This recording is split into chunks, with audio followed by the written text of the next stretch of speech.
শরীর কামনা ভরা পানি ভরা মেঘ, ছুঁয়ো না তুমি কাটারো আবেগ।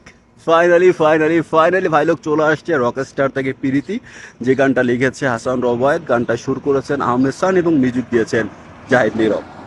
পান্থ কানাই স্যারের কণ্ঠে গানটা শোনার জন্য আমি বেশ এক্সাইটেড ছিলাম। গানটা শুনলাম, সত্যিকার অর্থে গানটাকে নিয়ে ফার্স্ট অফ অল আমার মাথার মধ্যে যে সিচুয়েশন আমি ক্রিয়েট করেছিলাম বা যে চিন্তা ভাবনা করেছিলাম যে গানটা এরকম হতে পারে, গানটা ওরকম হতে পারে, আমরা এই ধরনের সিন দেখবো গানটার মধ্যে, বাট সেটার একদম অপোজিট একটা সিন আমরা দেখতে পেয়েছি গানের মধ্যে।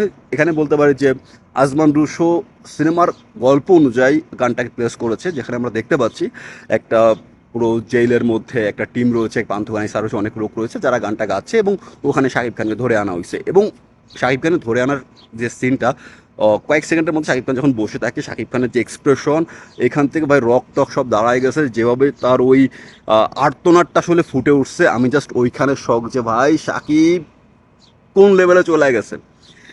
আমার কাছে মনে হয় যে আসলে আমাদের ইন্ডাস্ট্রিতে বা আমাদের আশেপাশের অনেক বড় বড় ইন্ডাস্ট্রিতে এই রকমের সুপারস্টার খুব কম রয়েছে যাদের এক্সপ্রেশন দেখে আপনারা ঘায়ল হয়ে যাবেন। শাকিব খান নিজে একটা ইনস্টিটিউট, সে যেমন ভালো কাজও করতে জানে, সে কিন্তু খারাপ কাজও করেছে, আমি কিন্তু কখনো অস্বীকার করি না এই কথা, বাট তার ভালো কাজ, সে যখন প্রপার একটা ক্যারেক্টার হয়ে আসে, সে যখন ভালো কিছু করে, ওইটার ম্যাচ করার মতন ক্ষমতা আসলে ইন্ডাস্ট্রির অনেকেরই থাকে না। তো শাকিবের ওই যে এক্সপ্রেশন, ভাই ওই এক্সপ্রেশন আমাদের ইন্ডাস্ট্রির অনেক বড় বড় অ্যাক্টরের ক্যারিয়ার খেয়ে দিতে পারে। কি করেছে ওইখানে শাহিব খান, আপনারা ওই সিনটা দেখেন যখন শাহিবকে জেলের মধ্যে ঠেলে দেওয়া হচ্ছে, তারপর শাহিব বসে, এখানে তার রক্ত খাড়ায় যাচ্ছে, তার আর্তনাদ, ও মাই গড, শাকিব জাস্ট কয়েকটা সিনে শাকিবের ফেস দেখানো হয়েছে, শাকিবের সেই ব্যর্থতা আর্তনাদ দেখানো হয়েছে, ওইগুলাতে ভাই ঘায়ল হয়ে গেছে মানুষ। কি করেছে ওইখানে শাকিব খান, সেলুট বস, সেলুট আপনাকে, সেলুট। আপনাকে যত দেখি তত আপনার প্রতি আসলে আগ্রহটা বাড়ে, তত আপনার বড় ফ্যান হয়ে যাচ্ছি। এবং ওই ভাই ওই লেভেলে যাওয়ার মতন এক্সপ্রেশন দেওয়ার ক্ষমতা অনেকেরই নাই ভাই, সত্যিকার অর্থ অনেকেরই নাই। তো শাকিব খান একজনই, ঠিক আছে। এবার সেই গানটার কথায়, গানটা ভাই বলতে গেলে এমন কিছু লাইন দিয়ে সাজানো, যে লাইনগুলো আধ্যাত্মিকভাবে লেখা, এবং আধ্যাত্মিক ওয়েতে যদি গানটা বুঝতে চান, গানটা কিন্তু আপনাকে ডিপলি আপনাকে হচ্ছে আঘাত করবে, হিট করবে ডিপলি। যেমন আমি যদি কাঠারো আঘাত লাইনটার কথা বলি, যে ছুঁয়ো না আমার কাটারও আবেগ, মানে আবেগটা রয়েছে, কিন্তু এমন একটা আবেগ রয়েছে যে আবেগটা স্পর্শ করলে আপনিও ব্যথা পাবেন। এরপরে যেমন বলা আছে পানি ভরা মেঘের কথা, যে আমরা জানি যে ভারী মেঘে ভারী বর্ষণ হয়, তো যে মেঘটা পুরো ভারী রয়েছে, পানি ভরা রয়েছে, সেটার বর্ষণ, সেটার আর্তনাদ বেশি হবে।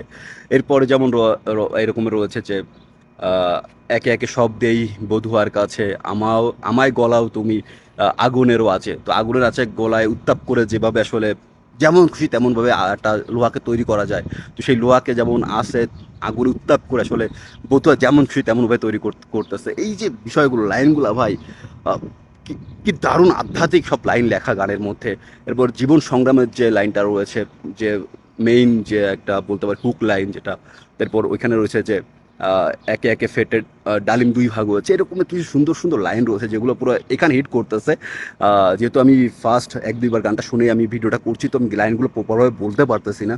তবে যদি আপনারা গানটা দেখেন, গানটাকে যদি ফিল করার চেষ্টা করেন, আপনারা একটা আধ্যাত্মিক ও মানে বলতে পারেন একটা অনুভূতি আপনারা ফিল করতে পারবেন, যেখানে হয়তো আপনারা বুঝতে পারবেন যে আসলে আমাদের রকস্টার শাকিব খানের যে ক্যারেক্টারটা রয়েছে, আসলে ওই সময় সে কী ধরনের আর্তনাদ ফিল করছে। তো এক কথায় বলতে গেলে দারুণ সুন্দর লিরিক্সে সুন্দর একটা গান আমরা পেয়েছি, এবং শাকিব খানকে আসলে এমনভাবে পেয়েছি যেখানে আসলে আমরা বা সাকিবিয়ানরা বা যারা সুশীলরা রয়েছে, যারা বলে যে শাকিব খান অ্যাক্টিং করতে পারে না, বা ওইটা অন্যরকম যে মগা স্টার এরকম যে ট্যাগগুলো বলে, তারা দেখলে বুঝতে পারবে যে আসলে এই এক্সপ্রেশন অন্য কারো পক্ষে আসলে দেওয়া সম্ভব না। দারুণ করেছে, এবং আমি রকস্টারের প্রতি আরও আসলে আমার আগ্রহটা বেড়েছে। আমি আরও দেখতে চাই আসলে কী ধরনের গান রকস্টার রয়েছে, রকস্টারে আসলে শাকিব খানের ক্যারেক্টারটার যে আপস ডাউন সেটা দেখতে চাই, আমি সিনেমাটা দেখতে চাই। দেখি আসলে কতটুকু কী দেখতে পারবো, যেহেতু আমি আসলে বাংলাদেশে নাই, তারপরেও আমি যতটুকু দেখতে পারছি দূর থেকে, এটা আসলে আমার জন্য অনেক কিছু। একজন সাকিবিয়ান হিসেবে, একজন শাকিব খান ফ্যান হিসেবে আসলে এটাই চাওয়া। আমি চাই যে আসলে শাকিব খান ইন্ডাস্ট্রিতে এমন কিছু ল্যান্ডমার্ক করে রাখুক, এমন কিছু সিনেমা দিক যেগুলো আসলে ইন্ডাস্ট্রিতে যারা নতুন আসবে তারা আসলে তাদের আসলে স্বপ্ন থাকবে যে শাকিব খানের ওই ল্যান্ডমার্কটা স্পর্শ করবো, বা তার ওই জায়গাটায় যাওয়ার জন্য আমরা ওইভাবে কাজ করব। তো একটা আদর্শ থাকবে শাকিব খান। তো সেই আদর্শটা আসলে আমি চাই যে শাকিব খান তৈরি করুক। ইতিমধ্যে সে সেগুলো করে দেখিয়েছে, এর করার কিছু নাই। এখন যেগুলো করছে সেগুলো বলতে পারেন যে এক্সট্রা, এবং এখন যেগুলো করছে সেগুলো হচ্ছে ভাই বলতে পারেন যে নতুন প্রজন্মের জন্য একটা উদাহরণ। তো আসলে শাকিব খানের এই নতুন চ্যাপ্টার, শাকিব খানের এই নতুন অধ্যায় আমি আরও এক্সপ্লোর করতে চাই। আমি আরও এক্সাইটেড রকস্টার এবং সামনে শাকিব খানের সিনেমা সোলজার সহ আরও যে সিনেমাগুলো আসছে সেই সিনেমাগুলো দেখার জন্য। তবে আপনাদেরকে ওপিনিয়ন সেটা আমাকে অবশ্যই জানাবেন, এবং প্রীতি গানটা কেমন লেগেছে সেটা কিন্তু অবশ্যই জানাবেন। তো এটাই ছিল আজকে আমার ওপিনিয়ন, আশা করছি আপনাদের ভালো লেগেছে। যদি ভালো লাগে like comment share and stay with film stocks.